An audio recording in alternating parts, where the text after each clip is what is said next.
You're listening to the Coach's Journey podcast, exposing the struggles and celebrating the successes in the life of coaches who are action takers and creating authentic impact in today's world. Whether you're just starting out, expanding your reach, or exploding your impact, you're in the right place right now. Stay tuned and be sure to subscribe to this podcast. Now, here are your hosts of the Coach's Journey podcast. Maybe we can start with what is the problem we're trying to solve here. And there are a few problems here to solve. From a business standpoint, the biggest problem I would say is like cash flow problem, because your business needs cash flow. If you don't have cash flow, you're not going to do anything. You're going to be just in survival mode, trying to look for clients. And there are ways to go around that. When we're selling packages, you can charge at a higher ticket price and you can do that. But then you always have to kind of be ahead of the game with that. Is that, okay, I have 3 clients for the next 3 months charging at a higher ticket, then you should always be looking for clients, but then that's going to end at some point, or they might not re-up. So how do I move around that? How do I create consistent cash flow, whether it's on a monthly, quarterly, or a yearly basis? Yeah. The way I look at it is the way schools work. Like they have a consistent stream of clients always. It's like an open door kind of a system. So I think the best analogy that I saw was actually somebody promoting is that the difference might be assuming that you're at a point where you have a lot of clients, and this also solves the scalability problem too, is that there are clients waiting for you, but they're waiting for an elevator. And the elevator is already booked, but they can't get in, and sooner or later they're going to go somewhere else. Right. Compare that to more of like an escalator. Is that it's always revolving. There are people coming in constantly and nobody needs to stop. You don't need to start the launch and stop the launch. You can consistently bring in clients, and there might be some clients that will leave. And ideally you want to bring in more clients than the clients that are leaving. That will depend on your program. Also, you're creating a central place, and this is where the impact increases, a central place for your clients to come together, support each other. And this is also brings together the group coaching model, which is much more scalable, that you can do it in different ways, and I'll share how I do it, but you can scale it much, much better. And the other benefit that it has is that you don't need to start with 10 people. You could start with one person, to be honest. Yeah. Which I think is completely outside of the thought process that most coaches have. So kind of unpack what that would look like.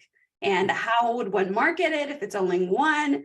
And what do you think that would, that would go? Originally, as I started this, I started running webinars, or more like live Zoom calls, and I did live group coaching. And then at the end, I would offer my program. And in the beginning, I didn't have that many. I had maybe 5 or 6 people sign up. And on average, sometimes 1% would show up in the group. In total, 5 or 6, and I started with 2 groups. So it was divided between the 2 groups. And what I found out over the years is that if you have a group of 10 that you're running, you want to schedule at least 20 people in there, because about 50-60% will show up more regularly. Okay. 16 to 20 people you want to have registered. So I had like 5 or 6 people registered. On average, there would be 1 person who would show up. In the beginning, that would freak me out. I'm like, oh my God. But then over time, I saw that this person is getting a lot of value. Because what they've done is they've paid for a group program, but they're getting one-on-one coaching a lot of times as they come into the fold.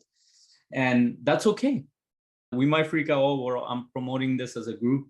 You don't need to. You don't need to explain it. You don't need to justify it. The person comes in, you serve them. That's it. And so ultimately, what people care about is, are they served or not? We actually had a similar scenario with a mastermind that my husband and I do around real estate investing. And, me as a business person, like I want this really robust and active community with lots of people. But the challenge is like, how do you start with that? Most of us as coaches, unless you have a waiting list that's a mile long, you're probably not going to start your group or your membership or whatever with that many people. And so I kind of had this mindset of a little bit of embarrassment that we're starting so small and starting with such a small group. And there was one time I asked for feedback. I said, hey, what do you love about this group? And just wanting to make sure that we were staying on track. And a couple of the people actually commented that they liked the fact that the group is smaller because they got more specific and more dedicated feedback to them. So I just wanted to really echo Faisal's comment that being small, having one person, two people, or just a few, you might think is embarrassing or is like shows that you don't have this nice, great thing that you're trying to build, but it might actually be the other way around. They might actually appreciate it. So don't let that fear stop you. Yeah, and that was a fear I had from the beginning. It didn't matter at all. Like the person would show up ultimately once I got over my own shit. And then the first few minutes, then I would just either we would jump into a topic that I'd prepared, or if it was one person, I would ask them, like, what would serve you to you? Would you like to go into the topic that we've worked through, or is there any area I can support you in? And this is around more like mindset coaching. This could be used for several different reasons. And I felt really good about it when I signed up for this 24K program. It was a group program. I go in, there were 3 people in the group.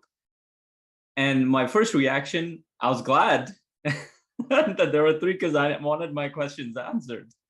And to go to the next one, there were 2. And then once in a while, I would be the only one. It's a very high ticket program. And they didn't need to justify nothing. And from my perspective, I was glad that there weren't too many people. It was more of a business program, but I liked it. So now backtracking, because I know people are hearing this. Okay, what the hell are you talking about? We were mostly talking about the advantages, why this is important, why it's scalable. But how it might look like is, and I want you to think about it from 2 different angles. One might be an evergreen group coaching model, and I'll go into that. And the other one might be a hybrid coaching model. And I'm sure there are other ones there, but the idea is that you offer the program maybe as part of your one-on-one package, maybe as a bonus that all my one-on-one clients get it, or you offer it as a separate one. It raises the value of the program overall, but those who can't afford the one-on-one, they go into the group program with you. So the way it works is the way I offer it, at least at this point, it's either a monthly membership or a yearly membership.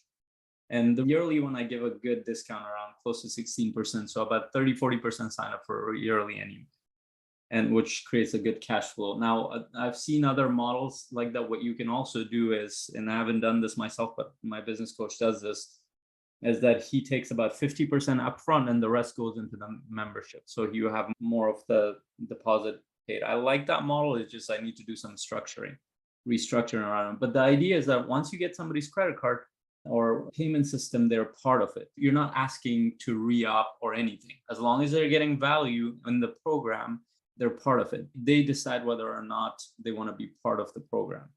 And that's the evergreen model. And here's how it might work. So let's take mindset coaching as an example. So I started as a high performance coach, but any kind of mindset coaching falls into a few categories. So for example, there's how much clarity do you have in your life? What's going on with your relationships? What's going on with your emotions? What's going on with your productivity? What's going on with how you look at the bigger themes like purpose in your life? What's going on with how you're structuring your day-to-day habits in life? Like there are certain themes that come up for human beings. And the reason you can run it on a continuous is, let's say somebody joins at clarity, they will get value in that session, but they will get ongoing value. But let's say somebody joins in when you're talking about emotions, you're discussing that, they will get value from that. You don't need to backtrack to the last one because you will recycle the last session, and the discussions will be very different because the group dynamics is different. The people are different. Their thought processes are different at that point. So you can keep revolving the door around the themes in human awareness or human experience. Yeah. So what you're talking about, Faisal, is that the content that you're delivering on this evergreen is not dependent. It's not building on itself necessarily. You don't have to have been here last week to understand what we're doing this week. One of the challenges that I am actively working through on our membership model, our mastermind membership, is that we have a combination of teaching as well as coaching. And so one of the things we're looking at doing, because if somebody jumps in, 3 months, 6 months after we kind of started for the year, they're behind the ball a little bit on some of the basics that we're teaching around real estate. And so I'm shifting to kind of conceptualizing having like an intro course, maybe just like 4 or 5 little videos that they can watch to get them up to speed on just like kind of the basics of things. So then that way, when they jump in, I'm not saying things or talking about things that are completely over their head and they kind of are up to speed. So just kind of wanted to share that that's one solution that we're looking at doing with the evergreen model, when we still have content that they kind of going to need in order for things to make sense. Yeah, so that will work better on the hybrid model. But I want to share the thinking behind it is even more important, the intention behind it, because why do we create groups like this? If the purpose for us is to deliver information, it's probably not as valuable, because they can pretty much take that, they can find all that information for free, no matter how complex you think it is, no matter how yes, you're curating it a certain way in your own way, great. But they can find the same information for free anywhere. The whole purpose of live group sessions like this is to help clients implement this process, whatever it is, whether it's a mindset habit, whether it's they're trying to find clarity in their life, how can they implement it better? And on the real estate, and they're going to get information, like every real estate program I've been a part of, they will go and binge on the information, but they don't do anything with it, because information doesn't do anything unless you implement it. And usually implementation, the blocks around it is they have hesitations, they have confusions, they have fears, they have all sorts of things that need to be dealt with. And usually that gets dealt with in either one-on-one or group live sessions. So just going back to is that my intention is to help create transformation, not to give more information necessarily. Information will come into it naturally, but how do we get them to change behavior? Not to give more information. So having said that, for example, the way you're describing it, and even in CMC, the way we're thinking about our 90-day challenge is very similar. So at this point, we've kind of come up with two ways. So we do have a set of information they need to go through, for example, building their niche. Coaches are building their niche. So we don't need to go through the whole process of niche building every time. We can have a video recorded, have it in the members area, and they can go through it, and then they can show up to the session and we can support them with their specific questions. And we can create a conversation around it where other coaches who've had experience in this area, how they've dealt with it in real life. Now, it might happen is that you have a combination of different members, like some of them are new, some of them are more experienced, they don't need that. So it depends how you structure and how many members are there. If you have like 3-4 members in the whole group, you can literally structure it as a hybrid model. You can, let's say the new members come in, they have a set of training they go through, and then you just tell them to show up. We'll support you in whatever area you need support with. And even the advanced members could show up and they could learn from it, but you answer their questions separately. The way I've seen it, for example, in a business program is that there are two, if you have partners, this is helpful.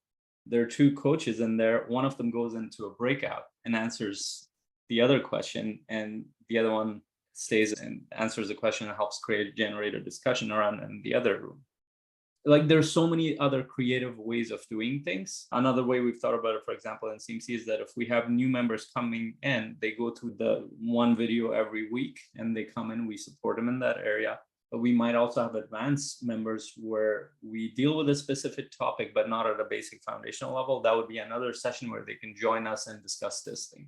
They already know the terminology. They've already gone through, for example, niche building, or let's say they're thinking about membership models. We create a discussion around how we can make it more implementable in what they have done. Like what are the challenges they're coming across? You can either combine these or run them separately. But as you think about this, there's so many ways of doing this that it shouldn't stop you from doing it. It's just that once you start, you find more creative ways of running the sessions. There shouldn't be a reason why you don't start something like this. You're listening to the Coach's Journey podcast.